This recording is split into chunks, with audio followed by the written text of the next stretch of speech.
Prosedur titrasi permanganometri. Di sini saya mengambil suatu contoh jurnal dengan judul Analisis kadar kalsium oksalat pada tepung porang setelah perlakuan perendaman dalam larut asam dengan analisis metode titrasi permanganometri. Ini merupakan Journal of Research and Technology, yang mana jurnal ini telah terakreditasi yaitu SINTA 3.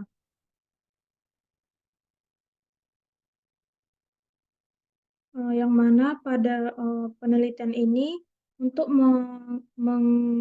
menghitung kadar kalsium oksalat itu dengan menggunakan sampel tepung porang dengan metode permanganometri. Prinsip dari metode ini yaitu reaksi oksidasi reduksi, yang mana larutan baku sekunder yang digunakan itu adalah kalium permanganat atau KMnO4, di mana senyawa KMnO4 ini merupakan senyawa oksidator kuat. Metode titrasi permanganometri ini tidak membutuhkan indikator karena larutan baku sekunder dapat bertindak sebagai indikator. Di mana untuk analisis kadar kalsium oksalat pada sampel tepung porang ini, itu dilakukan perendaman terlebih dahulu dengan larutan asam, yaitu di sini ada menggunakan 3, yaitu sari buah belimbing wuluh, jeruk nipis, dan juga asam cuka dengan berbagai konsentrasi.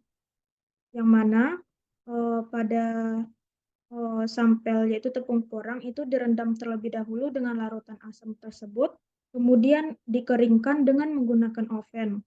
Setelah dikeringkan, didapatkan sampel untuk dianalisis kadarnya, yaitu dengan dicampurkan dengan pelarut campuran yaitu aqueous dan asam klorida, kemudian dipanaskan.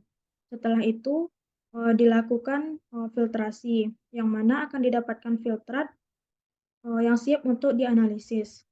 Kemudian filtrat yang telah didapatkan itu ditambahkan dengan H2SO4. Kemudian setelah itu dipanaskan dan dititrasi dengan larutan kalium permanganat 0,1 N.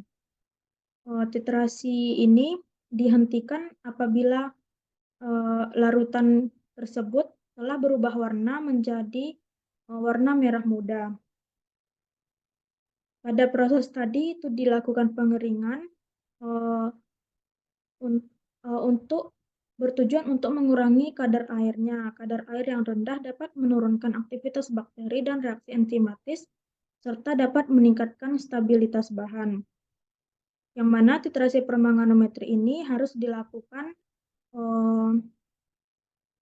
dalam suasana asam.